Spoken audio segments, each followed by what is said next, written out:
El ego es un iceberg, fúndelo en las profundidades del amor para que desaparezca y tú pases a formar parte del océano.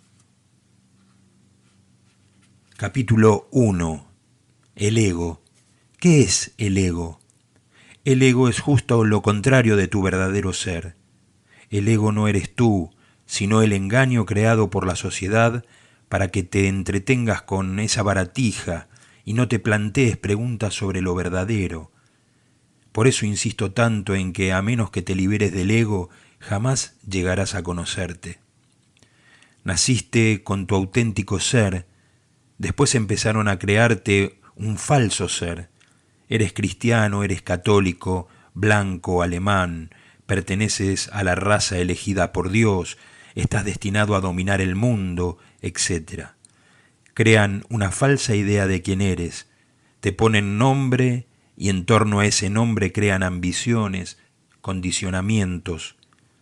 Y poco a poco, porque lleva casi una tercera parte de la vida, actúan sobre el ego en el colegio, en la iglesia, en el instituto, en la universidad. Cuando acabas la universidad, has olvidado por completo tu ser inocente.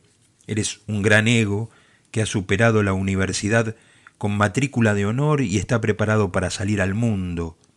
Ese ego tiene toda clase de deseos y ambiciones y quiere estar siempre por encima de todo. El ego se aprovecha de ti y no permite ni que vislumbres tu auténtico ser, cuando tu vida está precisamente ahí, en la autenticidad. De ahí que el ego solo produzca tristeza, sufrimiento, lucha, frustración, locura, suicidios, asesinatos, toda clase de crímenes. Quien va en pos de la verdad tiene que empezar por este punto, descartar cuanto la sociedad le ha dicho que es. Tú no eres eso, porque nadie sino tú puede saber quién eres, ni tus padres, ni tus profesores, ni los sacerdotes, salvo tú mismo. Nadie puede penetrar en la intimidad de tu ser, nadie sabe nada de ti, y todo lo que han dicho sobre ti es falso. Déjalo a un lado, desmantela todo ese ego. Al destruir el ego, descubrirás tu ser, y ese descubrimiento es el mayor que se puede dar, porque supone el inicio de una nueva peregrinación hacia la felicidad absoluta, hacia la vida eterna. Se puede elegir entre la frustración, el sufrimiento, la tristeza, seguir aferrándose al ego y alimentándolo, o la paz, el silencio y la felicidad. Pero para eso hay que recobrar la inocencia. Los niños nacen sin ego.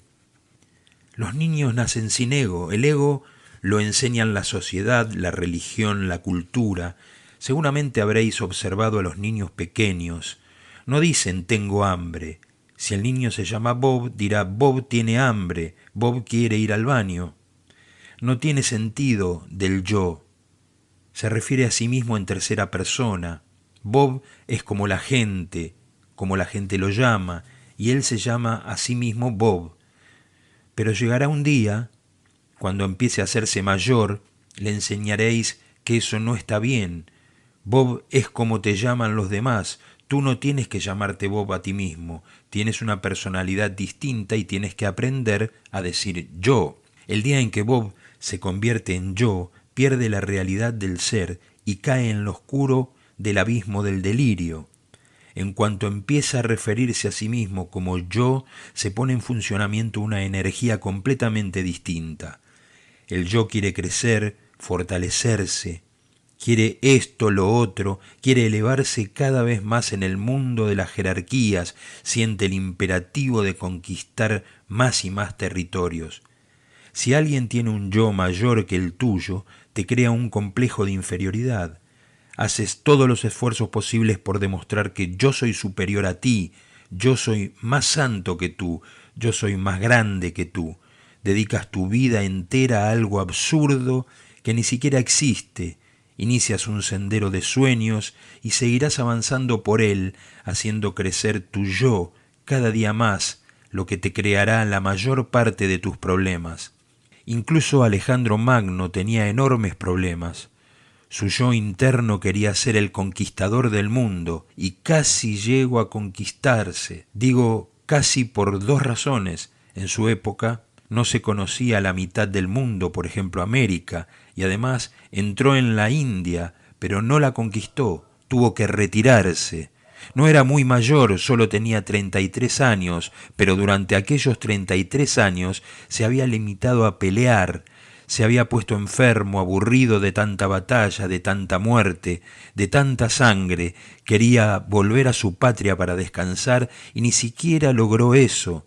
No llegó a Atenas, murió en el camino justo un día antes de llegar allí, 24 horas antes. Pero, ¿y la experiencia de toda la vida? Cada vez más rico, más poderoso, y después su absoluta impotencia al no ser capaz ni siquiera de retrasar su muerte 24 horas. Había prometido a su madre que una vez que hubiera conquistado el mundo volvería y lo pondría a sus pies como regalo. Nadie había hecho semejante cosa por una madre, de modo que era algo único. Pero aún rodeado de las mejores medicinas y médicos se sintió impotente. Todos dijeron: no sobrevivirás, en ese viaje de 24 horas morirás. Será mejor que descanses aquí y quizás tengas alguna posibilidad, pero no te muevas, ni siquiera creemos que el descanso te sirva de mucho. Te estás muriendo, te acercas cada vez más, no a tu patria, sino a tu muerte, no a tu hogar, sino a tu tumba, y no podremos ayudarte. Podemos curar la enfermedad, pero no la muerte. Y esto no es una enfermedad. Eres casi como un cartucho descargado. En 33 años has gastado tu energía vital en luchar contra esta nación y contra la otra. Has desperdiciado tu vida. No es enfermedad, sino simplemente que has gastado tu energía vital inútilmente. Alejandro era un hombre muy inteligente, discípulo del gran filósofo Aristóteles, que fuera su tutor. Murió antes de llegar a la capital. Antes de morir, le dijo a su comandante en jefe: este es mi último deseo, que debe cumplirse. ¿Cuál era aquel último deseo? Algo muy extraño. Consistía en lo siguiente: cuando llevéis mi ataúd a la tumba, debéis dejar mis manos afuera. El comandante en jefe preguntó: ¿pero qué deseo es ese? Las manos siempre van dentro del ataúd. A nadie se le ocurre llevar un ataúd con las manos del cadáver afuera.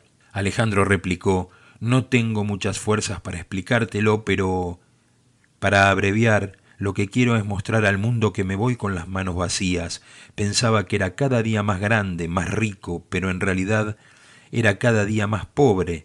Al nacer llegué al mundo con los puños apretados, como si sujetara algo en mis manos. Ahora, en el momento de la muerte, no puedo irme con los puños apretados. Para mantener los puños apretados se necesita vida, energía. Un muerto no puede mantener los puños cerrados. ¿Quién va a cerrarlos? Un muerto deja de existir, se le ha escapado toda la energía y las manos se abren por sí solas. Que todo el mundo sepa que Alejandro Magno va a morir con las manos vacías, como un mendigo. Pero me da la impresión de que nadie ha aprendido nada de esas manos vacías, porque en la época posterior a Alejandro la gente ha seguido haciendo lo mismo, si bien de distintas maneras. El ego es el origen de todos los problemas de la persona, de todos los conflictos, las guerras, los celos, el miedo, la depresión, sentirse fracasado, compararse continuamente con los demás. Hiere a todos y hiere terriblemente porque no se puede tener todo. Si hay alguien más guapo que tú, te hiere. Si hay alguien que tiene más dinero que tú, te hiere. Si hay alguien que es más culto que tú, te hiere. Existen millones de cosas que pueden herirte, pero no lo sabes. Esas cosas no son las que te hieren. A mí no me hieren, te hieren a ti por tu ego. El ego no para de temblar de puro miedo, porque sabe muy bien que es un recurso artificial creado por la sociedad para que sigas corriendo en pos de unas sombras. En este juego del ego es la política de subir cada vez más alto lo que constituye su accionar. El ego y todos sus juegos, el matrimonio es un juego, el dinero es otro de sus juegos y también el poder, todos son juegos del ego. Hasta ahora la sociedad no ha parado con sus juegos, es como si existieran unos Juegos Olímpicos incesantes por todo el mundo. Todos intentan subir y todos les tiran las piernas porque en la cima del Everest no hay sitio para tantos. Es una lucha a muerte y llega a ser tan importante que acabas olvidando que ese ego te fue implantado por la sociedad y por tus profesores. ¿Qué hacen desde la guardería hasta la universidad? Fortalecer tu ego. Cuantos más títulos añaden a tu nombre, más importante te sientes. El ego es la mayor de las mentiras que tú has aceptado como una verdad, pero los intereses creados lo favorecen, porque si todos aceptaran la ausencia del ego, la competición olímpica que se desarrolla en el mundo entero sencillamente se paralizaría. Nadie querría subir al Everest, sino que disfrutaría del sitio donde está y se alegraría de ello. El ego te mantiene a la espera. Mañana, cuando triunfes, te alegrarás. Naturalmente, hoy tienes que sufrir, tienes que sacrificarte.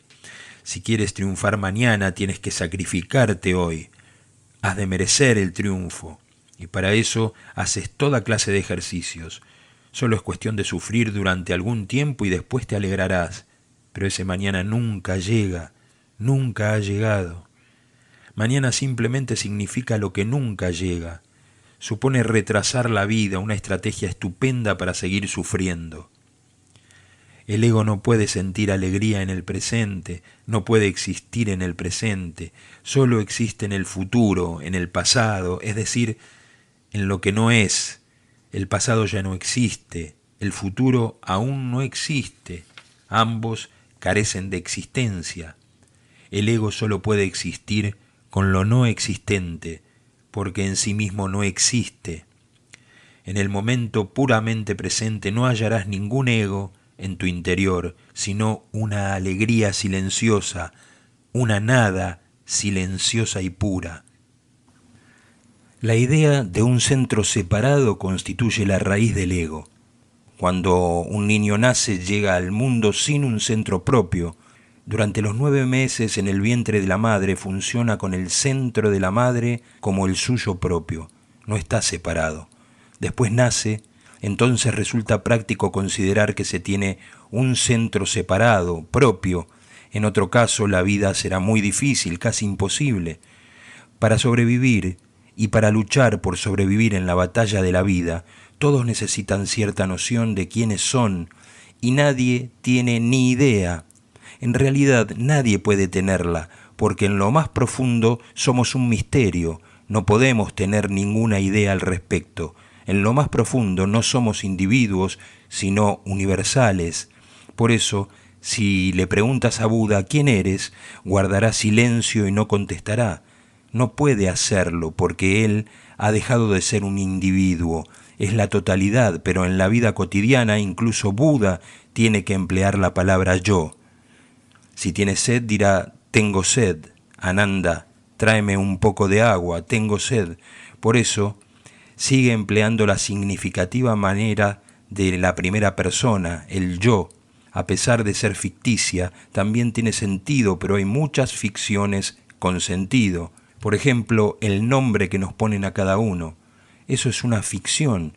Llegaste al mundo sin nombre, no con él. El nombre te lo ponen otros. Después, a base de repetirlo constantemente, empiezas a identificarte con él. Pero es una ficción. Pero decir que es ficción no significa que sea innecesario. Es una ficción necesaria, porque si no, ¿cómo dirigirse a las personas? Si quieres escribir una carta a alguien, ¿a quién la diriges? Un niño escribió una carta a Dios, su madre estaba enferma, su padre había muerto y no tenía dinero, le pedía a Dios 50 rupias. En Correos se quedaron perplejos cuando llegó la carta. ¿Qué hacer? ¿Dónde enviarla? Estaba dirigida a Dios, así que abrieron el sobre, les dio pena al niño y decidieron reunir algo de dinero y enviárselo. No reunieron lo que el niño pedía, 50 rupias, sino 40.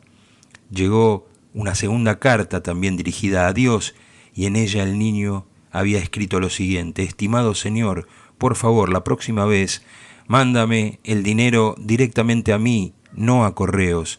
Se han cobrado 10 rupias la comisión. Sería complicado que no tuviéramos nombre, aunque en realidad nadie tiene nombre. Se trata de una ficción muy útil. Se necesitan los nombres para que los demás te llamen. Se necesita la primera persona, el yo, para que te llames a ti mismo. Pero es simplemente una ficción. Si profundizas en tu interior, comprenderás que el nombre ha desaparecido, que ha desaparecido la idea del yo. No queda más que una simple presencia, la existencia, el ser. Y ese ser no es algo separador, no es ni tuyo ni mío. Ese ser es de todos, y en ello están incluidos los ríos, los árboles, las piedras, las montañas, todo, lo incluye todo sin excluir nada, el pasado, el futuro, la inmensidad del universo. Cuanto más profundices en ti mismo, más comprenderás que las personas no existen, que no existen los individuos. Lo que existe es la pura universalidad. En la circunferencia tenemos nombres, egos, identidades, y cuando pasamos de la circunferencia al centro, desaparecen todas esas identidades. El ego no es más que una ficción útil. Utilizadla, pero sin dejaros engañar por ella. ¿Funcionamos siempre mediante el ego o en algunos momentos nos libramos de él? Como el ego es ficticio, en algunos momentos te libras de él. Como es una ficción, solo puede mantenerse si tú lo mantienes. La ficción requiere un mantenimiento, al contrario que la verdad, y de ahí la belleza de la verdad. Pero una ficción hay que pintarla continuamente, apuntalarla aquí y allá, porque se desmorona sin cesar. Cuando consigues apuntalarla por un lado, empieza a desmoronarse por el otro. Y eso es lo que hace la gente durante toda su vida, intentar que la ficción parezca la verdad. Si tienes más dinero, puedes tener un ego más grande, un poco más sólido que el de un pobre. El ego del pobre es pequeño, no se puede permitir un ego mayor. Si llegas a primer ministro o presidente de un país, tu ego se hincha al máximo y dejas de tener los pies en el suelo. Nuestra vida entera, la búsqueda de dinero, poder, prestigio, esto y lo otro, no es sino la búsqueda de puntales, de apoyos, para mantener la ficción. Y en realidad sabemos que la muerte se aproxima. Hagamos lo que hagamos, la muerte lo destruirá. Pero a pesar de los pesares, seguimos adelante. A lo mejor mueren todos los demás, pero tú no. Y en cierto modo es verdad, como siempre has visto morir a los otros, pero no a ti mismo, parece que es verdad, y también lógico. Mueren esa persona y la otra, pero tú no. Tú siempre estás allí para lamentarte, para acompañarlas al cementerio y despedirte de ellas, pero después vuelves a tu casa. No te dejes engañar porque todas esas personas estaban haciendo lo mismo y nadie es una excepción. Cuando llega la muerte, destruye la ficción de tu nombre, de tu fama. Cuando llega la muerte, simplemente lo borra todo, no queda ninguna huella. Intentemos lo que intentemos hacer con nuestra vida, no es más que escribir sobre el agua, ni siquiera sobre la arena, sino sobre el agua. No acabas de escribirlo cuando ya ha desaparecido, no te da tiempo ni a leerlo, porque desaparece enseguida, pero seguimos intentando construir castillos en el aire. Como se trata de una ficción, hay que mantenerla continuamente, con un esfuerzo constante noche y día, y nadie puede mantener semejante vigilancia 24 horas al día. De modo que a veces, sin querer, vislumbras durante unos momentos la realidad sin el ego como barrera.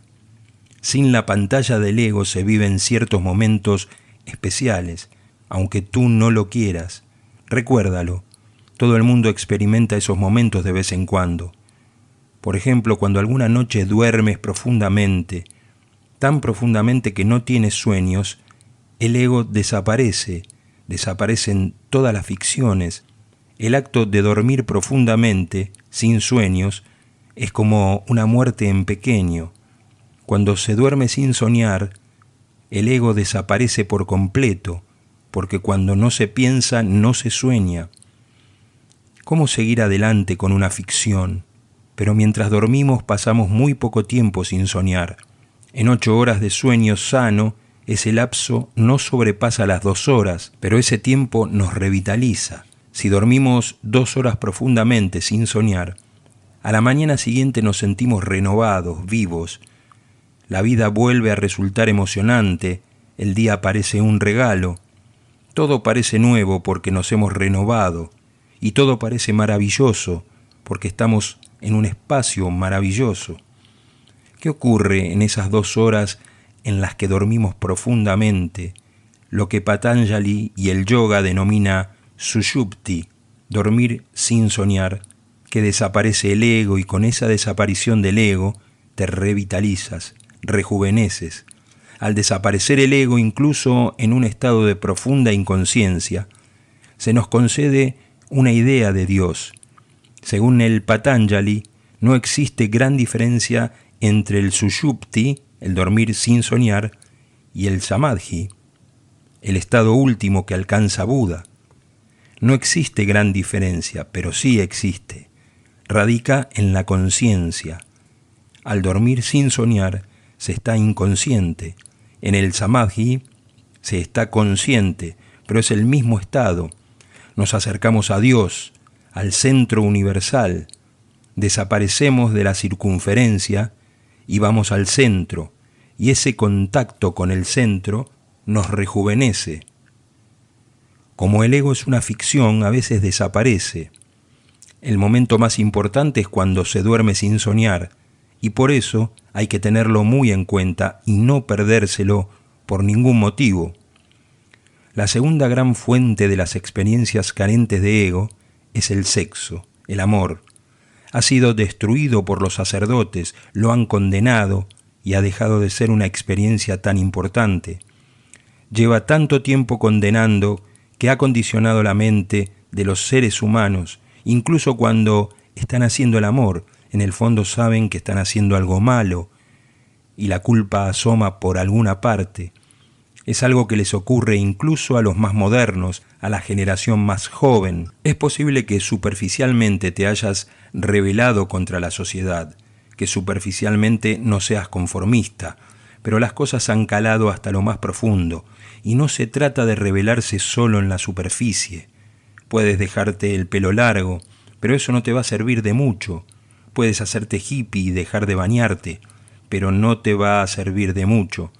Puedes marginarte de todas las maneras imaginables, pero en realidad no te va a servir de nada, porque las cosas han calado demasiado hondo y lo demás no son sino actos superficiales.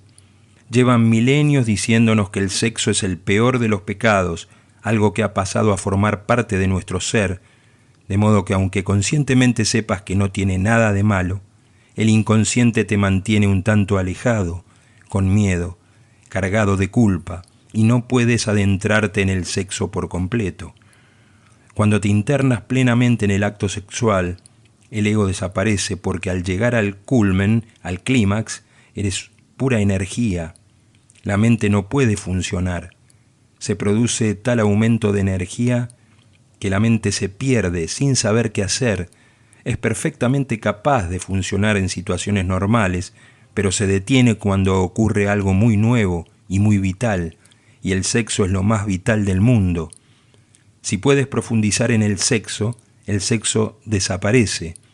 En eso consiste la belleza del amor, de hacer el amor, que es otra de las posibilidades de vislumbrar a Dios, como el sueño profundo, pero mucho más valioso, porque en el sueño profundo se está inconsciente, en el acto del amor se está consciente, consciente pero sin la mente. De ahí que la gran ciencia del Tantra sea posible. El Patanjali y el yoga funcionan siguiendo los pasos del sueño profundo. Han elegido ese camino para transformar el sueño profundo en un estado consciente para que sepas dónde estás, de modo que sepas que estás en el centro. El Tantra elige el sexo como ventana para abrirse a Dios. El camino del yoga es muy largo, porque transformar el acto de dormir inconsciente en conciencia es muy arduo. Se pueden tardar varias vidas, pero el Tantra ha elegido un camino mucho más corto, el más corto, y también mucho más agradable. El sexo puede abrir esa ventana. Lo único que hace falta es destruir los condicionamientos que te han impuesto los sacerdotes. Los sacerdotes te han impuesto esos condicionamientos para poder ser mediadores y agentes entre Dios y tú, de modo que no haya contacto directo con Él. Naturalmente necesitas a alguien para establecer el contacto, y el sacerdote adquiere ese poder que lleva ejerciendo desde hace milenios. Quien pueda ponerte en contacto con el poder, con el auténtico poder, será poderoso. Dios es el verdadero poder, el origen de todo poder. Los sacerdotes son poderosos desde hace milenios, más poderosos que los reyes. Ahora los científicos han ocupado el lugar de los sacerdotes porque saben cómo abrir las puertas del poder oculto en la naturaleza. El sacerdote sabía conectarte con Dios y el científico sabe conectarte con la naturaleza. Pero en primer lugar, el sacerdote ha de desconectarte para que no siga en funcionamiento la línea individual, privada, entre Dios y tú.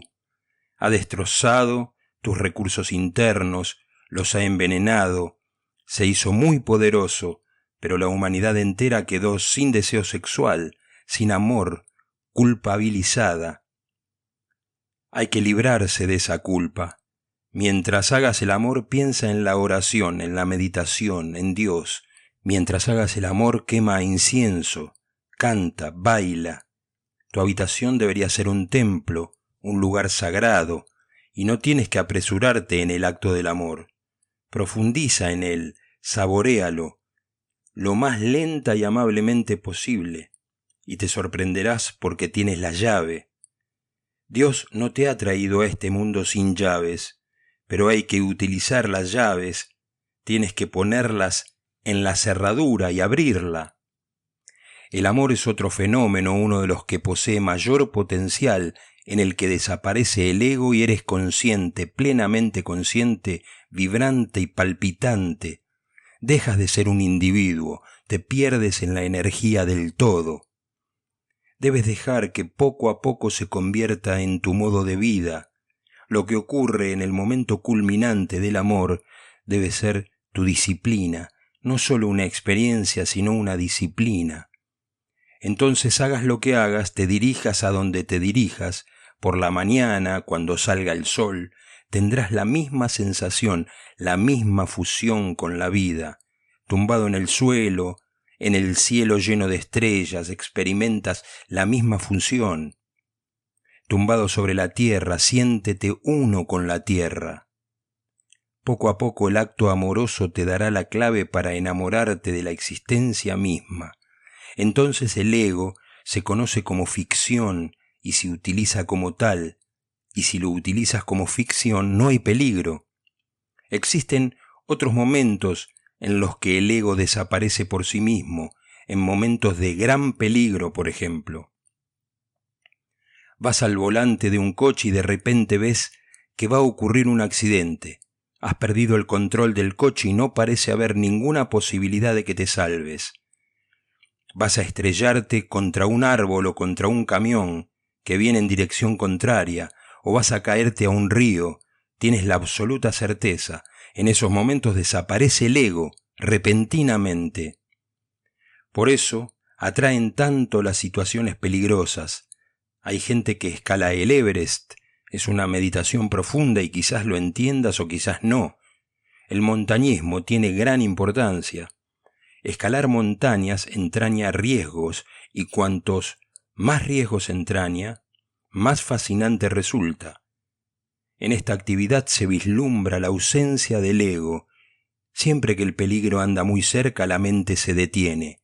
La mente solo puede funcionar cuando no existe el peligro, pero no tiene nada que decir cuando existe. El peligro te vuelve espontáneo, y con esa espontaneidad comprendes de repente que tú no eres el ego. También hay grandes diferencias entre las personas. Si tienes sensibilidad estética, la belleza te abrirá las puertas. Solo con ver a una mujer o a un hombre hermosos, con un solo destello de belleza, el ego desaparece de repente. Hay algo que te sobrepasa. Y lo mismo pasa al ver un loto en un estanque, el crepúsculo o un pájaro en pleno vuelo. Cualquier cosa que desencadene tu sensibilidad interna, cualquier cosa que tome posición de ti tan profundamente durante unos momentos que llegues a olvidarte de ti mismo, que seas y al mismo tiempo no seas, que te abandones, entonces también desaparece el ego. Es una ficción que tienes que llevar adelante. Si te olvidas de ella unos momentos, se escapa. Y es bueno que existan esos momentos en los que se escapa y vislumbras lo verdadero y lo real. Por esos momentos se vislumbra que la religión no ha muerto, no se debe a los sacerdotes. Por el contrario, ellos han hecho todo lo posible para matarla. No se debe a las personas religiosas, las que van a las iglesias, a las mezquitas y los templos. En realidad no son religiosas, son unos farsantes. La religión no ha muerto gracias a esos escasos momentos que experimentamos casi todos. Toma nota de ellos, absorbe su espíritu, permite que se produzcan más, crea espacios para que ocurran con más frecuencia. Ese es el verdadero camino para buscar a Dios. No vivir en el ego es vivir en Dios. Hay 3 tus en ti. En ti hay 3 tus. El primero, que es la personalidad. Este término procede del griego persona. En la tragedia griega se utilizaban máscaras y la voz salía detrás de la máscara. Sona significa voz, sonido, y per a través de la máscara. No se conoce la cara real, quién es el actor. Está la máscara y por ella sale la voz. Parece que viene de la máscara y no se ve la cara real. La palabra personalidad es muy hermosa y procede de la tragedia griega. Y eso es lo que ha ocurrido en la tragedia griega. Solo había una máscara. Tú tienes muchas, una sobre otra, como las capas de una cebolla. Si te quitas una máscara, tienes otra, y si te quitas esa otra, tienes otra más. Y si sigues escarbando, te sorprenderá cuántas caras llevas, un montón. Llevas varias vidas coleccionándolas, y todas te resultan útiles porque tienes que cambiarlas muchas veces. Si hablas con tu criado, no puedes ponerte la misma cara que cuando hablas con tu jefe. Y quizás estén los dos en la misma habitación, pero cuando miras al criado, tienes que utilizar una máscara y otra cuando miras a tu jefe. Cambias continuamente, se ha convertido en algo casi automático. No hace falta que tú cambies, se cambia por sí solo. Cuando miras a tu jefe sonríes, cuando miras a tu criado, tu sonrisa desaparece y adoptas una expresión dura, tan dura como la que te muestra tu jefe. Cuando él mira a su jefe, sonríe. Puedes cambiar la cara muchas veces en cuestión de segundos. Hay que estar muy alerta para darse cuenta de las múltiples caras que tenemos, innumerables, incontables. Este es el primer tú, el tú falso, que también puede llamarse el ego. Te lo ha dado la sociedad. Es un regalo de la sociedad, de los políticos, los sacerdotes, los padres, los pedagogos.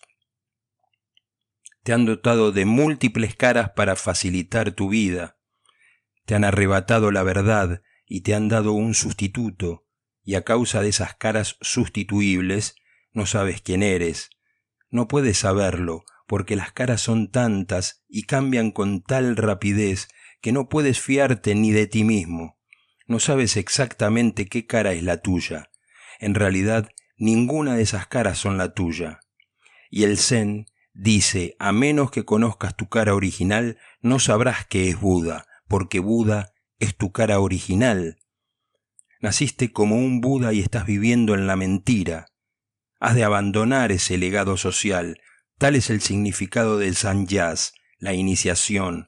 Eres cristiano, hindú, musulmán, y tienes que abandonar esa cara, esa careta, porque no es la tuya. sino que te la han dado los demás y te han condicionado con ella.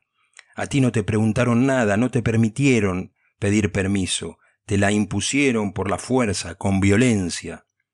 Todos los padres y los sistemas educativos son violentos porque no te tienen en cuenta, tienen ideas preconcebidas, saben qué es lo bueno y lo malo y te lo imponen. Ya puedes gritar y revolverte, estás desvalido. El niño está tan desvalido y es tan delicado que lo pueden moldear. Y eso es lo que hace la sociedad. Antes de que el niño se vaya fortaleciendo, lo suficiente ya tiene 1001 traumas, está paralizado, envenenado. Cuando quieras ser religioso tendrás que abandonar todas las religiones. Cuando quieras relacionarte con Dios tendrás que abandonar todas las ideologías sobre Dios. Cuando quieras saber quién eres tendrás que abandonar todas las respuestas que te han dado. Tienes que quemar todo lo que te han prestado. Por eso se ha definido el Zen de la siguiente manera, dirigido directamente al corazón humano. Ver la naturaleza y transformarse en un Buda, no apoyarse en las letras. Una transmisión distinta aparte de las escrituras, es decir que ni el Corán, ni el Dhammapada, ni la Biblia, ni el Talmud, ni el Gita te pueden proporcionar.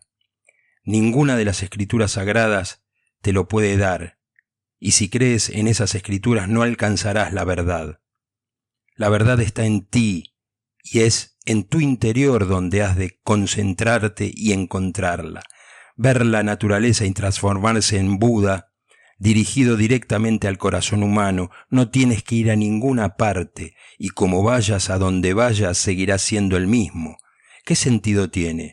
Puedes ir al Himalaya, y con eso no cambiará nada, porque te llevarás todo lo que tienes, todo lo que eres, todo en lo que te han convertido, lo llevarás contigo artificialmente. Tus caras artificiales, los conocimientos que te han prestado, las escrituras, todo seguirá aferrado a ti. Incluso si te sientas a solas en una cueva del Himalaya, no estarás a solas. Te rodearán los profesores, los sacerdotes, los políticos, tus padres, la sociedad entera. Quizás no lo veas, pero todos estarán allí a tu alrededor, y seguirás siendo cristiano, hindú o musulmán, y seguirás repitiendo palabras como un loro. Nada cambiará, porque así nada puede cambiar. He leído un cuento bávaro muy bonito que quizás conozcáis. Meditad sobre él. Es sobre un ángel de Múnich. Alois Hingerl, portero número 172 de la estación central de Múnich, trabajó hasta tal extremo un día que cayó agotado, muerto. No sin cierta dificultad 2 angelitos lo llevaron al cielo, donde los recibió San Pedro, y le dijo que a partir de entonces sería el ángel Aloisio. Le regaló un arpa y le explicó las normas de la casa celestial. De 8 a 12 de la mañana te dedicarás al regocijo, y de 12 a 8 entonarás el hosana. ¿Pero qué pasa aquí?, preguntó Aloisio. O sea, júbilo de 8 a 12 y luego de 12 a 8 el hosana. Pues vaya, ¿y las copas para cuándo? Ya se te dará el maná a su debido tiempo, respondió Pedro, un tanto molesto. Pues vaya plasta, exclamó el ángel Aloisio, regocijo de 8 a 12, y yo que creía que en el cielo no había que trabajar. Pero acabó por sentarse en una nube y se puso a cantar, tal y como le habían ordenado, aleluya, aleluya.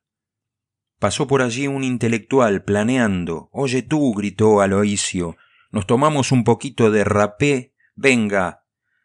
Pero al ángel intelectual le dio asco una idea tan vulgar. Susurró hosana y se marchó. Aloisio se puso furioso. Si será imbécil, gritó. Si no tienes rapé, pues no lo tienes y ya está, ¿vale? Pero por lo menos me contestas. Hay que ver la gente que hay aquí arriba. ¿Dónde me he metido? Y volvió a sentarse en su nube para continuar con el regocijo. Pero el enfado que sentía se reflejaba en sus cánticos y gritaba tan fuerte que el Padre Celestial, que estaba cerca, se despertó de la siesta y preguntó atónito: ¿De dónde sale semejante ruido? Llamó inmediatamente a San Pedro, que acudió a todo correr, y juntos escucharon los escandalosos cánticos del ángel Aloísio. Aleluya, maldita sea. Aleluya, puta mierda.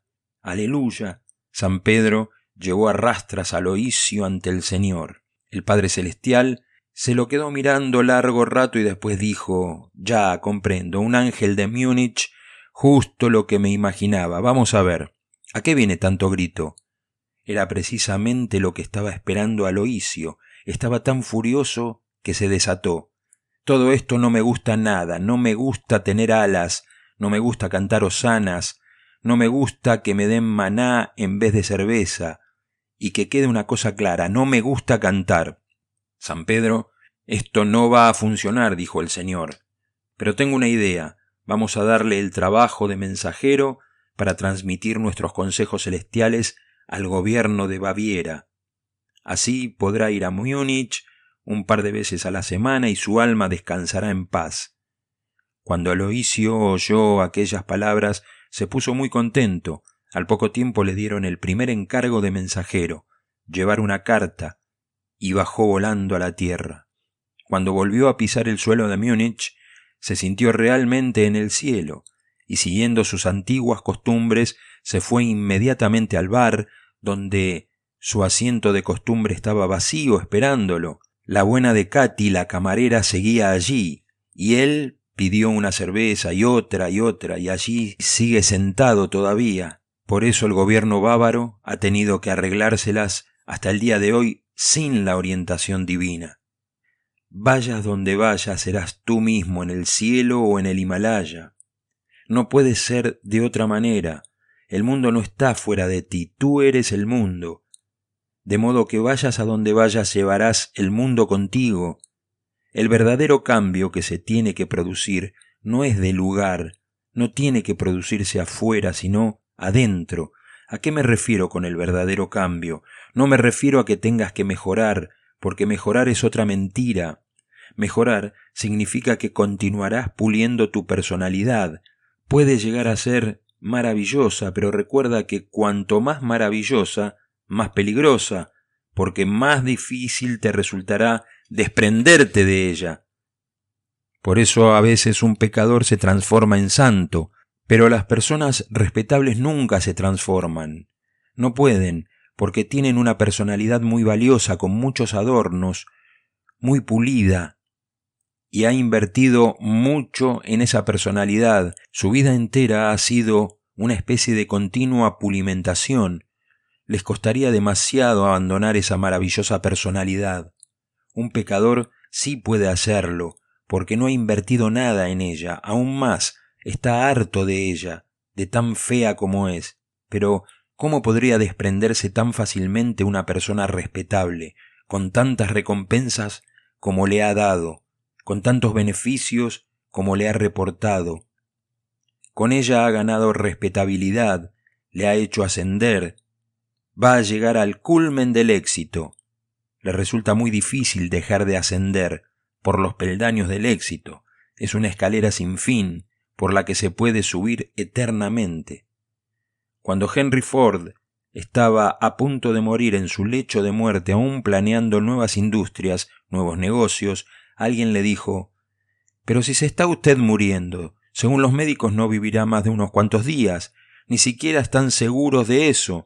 Podría morir hoy o mañana. ¿Y ahora qué? Ha dedicado su vida entera a esto y tiene mucho dinero, mucho más de lo que se puede gastar. Ese dinero no sirve para nada. ¿Por qué se empeñó en crear tantas empresas?» Seguramente Henry Ford dejó de planear cosas unos momentos y respondió: «Mire, no puedo parar, es imposible. Solo la muerte me detendrá. Yo soy incapaz. Mientras esté vivo, querré subir un peldaño más. Sé que es absurdo, pero no puedo parar». Cuando se triunfa en el mundo resulta muy difícil parar. Resulta difícil parar cuando te estás enriqueciendo, cuando te estás haciendo famoso. Cuanto más refinada sea la personalidad, más se afianza. Por eso no digo que tengas que mejorar. Desde Buda a Hakuin, Ninguno de los grandes maestros ha hablado de que haya que mejorar. Ojo con los llamados libros para mejorar, de desarrollo personal. El mercado está lleno de esos libros y hay que tener mucho cuidado con ellos, porque esa mejora no te llevará a ninguna parte. No se trata de mejorar, porque con mejorar solo se consigue aumentar la mentira. Mejorará la personalidad, se pulirá más, se hará más sutil, más valiosa, pero eso no equivale a la transformación. La transformación no se produce mejorando la personalidad, sino abandonándola. La mentira no puede convertirse en la verdad. No hay forma alguna de mejorar la mentira para que se convierta en la verdad. Siempre seguirá siendo la mentira. Parecerá cada día más la verdad, pero seguirá siendo la mentira. Y cuanto más verdad parezca, más te absorberá, más arraigada en ti estará. La mentira puede parecer hasta tal punto la verdad que es posible olvidarse de que en realidad es mentira. La mentira te dice: ve en busca de la verdad, mejora tu carácter, tu personalidad. Busca la verdad, transfórmate en esto, transfórmate en lo otro. La mentira no para de ofrecerte nuevas actividades. Haz esto y todo irá bien y serás feliz para siempre. Haz esto otro. Que esto falla, no importa. Tengo otros planes para ti. La mentira no para de ofrecerte planes y tú sigues esos planes, malgastando tu vida. En realidad la búsqueda de la verdad también procede de la mentira. Resulta difícil de comprender, pero es algo que hay que comprender. La búsqueda de la verdad deriva de la propia mentira. Es la forma de protegerse que tiene la mentira. Si incluso te ofrece la búsqueda de la verdad, ¿cómo puedes sentirte a disgusto con tu personalidad? ¿Y cómo puedes decir que es mentira? Te empuja, te arrastra a ir en busca de la verdad.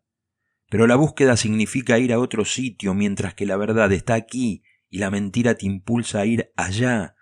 La verdad dice ahora y la mentira entonces y allí. La mentira siempre se refiere al pasado o al futuro, nunca al presente. Y la verdad es el presente, este mismo momento, ahora mismo. De modo que el primer tú es la mentira, la actuación, la pseudo-personalidad que te rodea, la cara que ofreces a la galería, la falsedad. Es un engaño.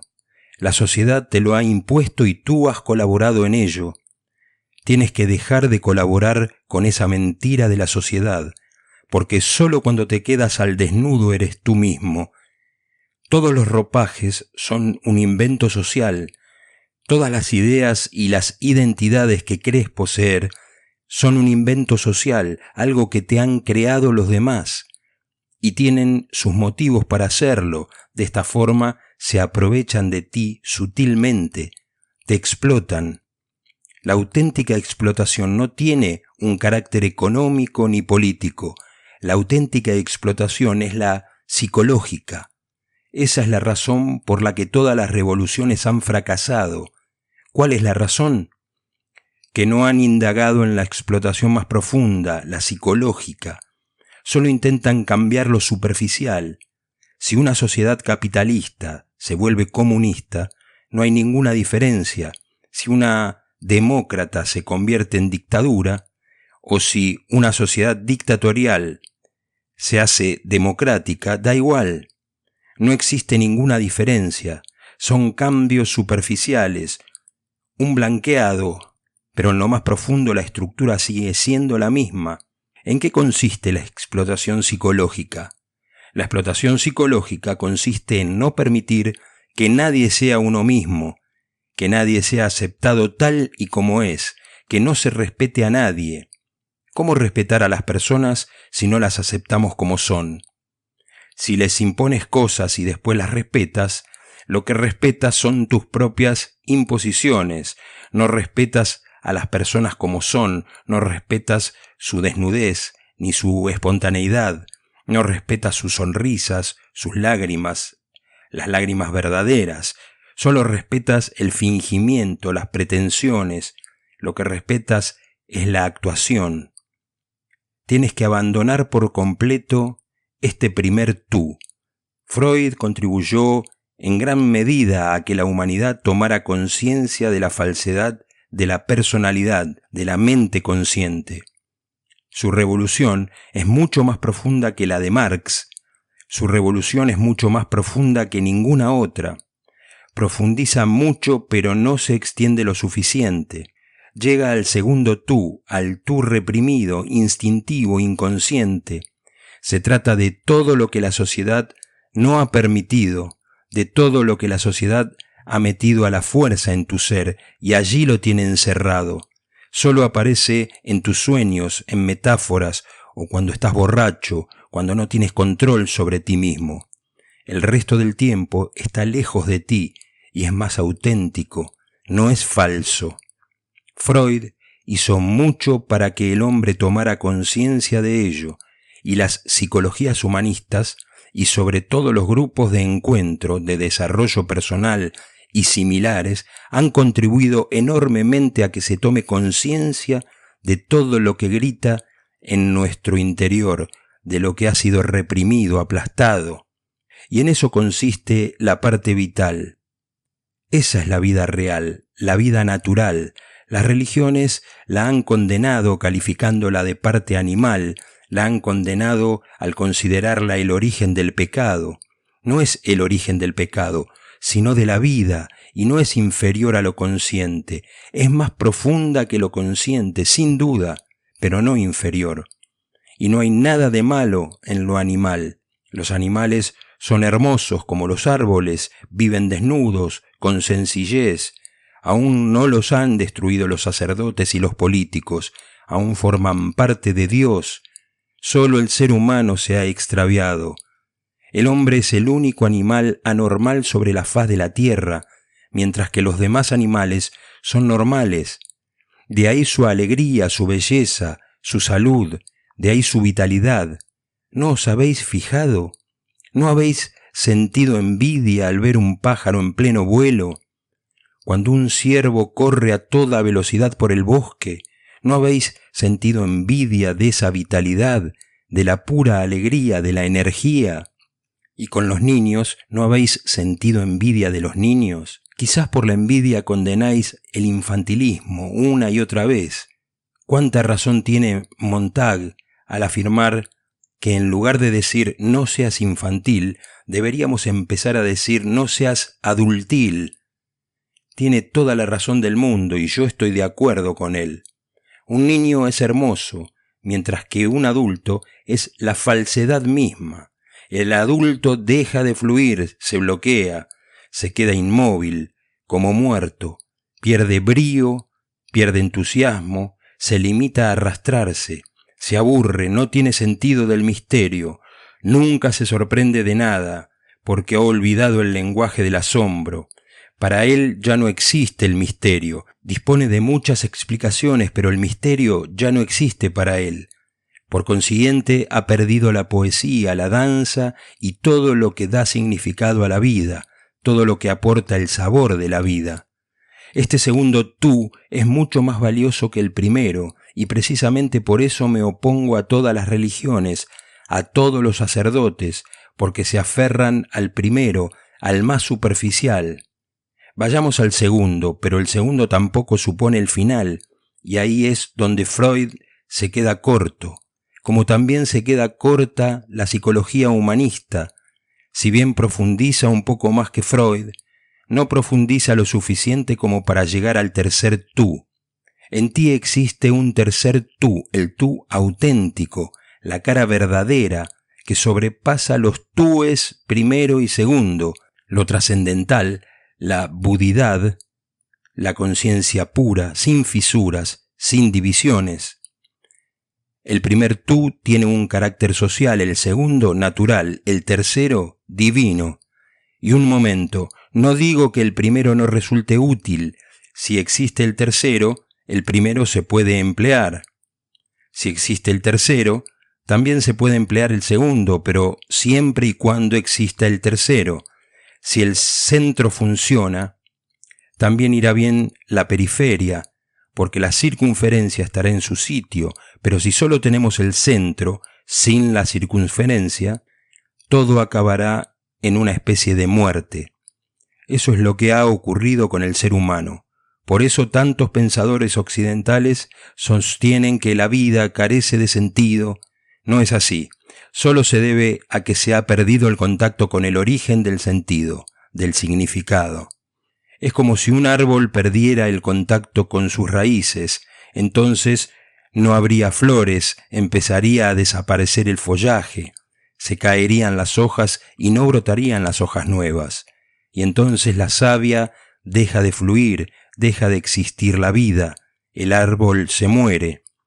Y entonces el árbol puede empezar a filosofar, a ponerse en plan existencialista, como Sartre, por ejemplo, y ponerse a decir que ya no hay flores en la vida, que la vida no tiene flores, que ha desaparecido la fragancia, que ya no hay pájaros, y el árbol incluso puede empezar a decir que siempre ha sido así y que en la antigüedad se engañaban pensando que había flores, que eran puras imaginaciones.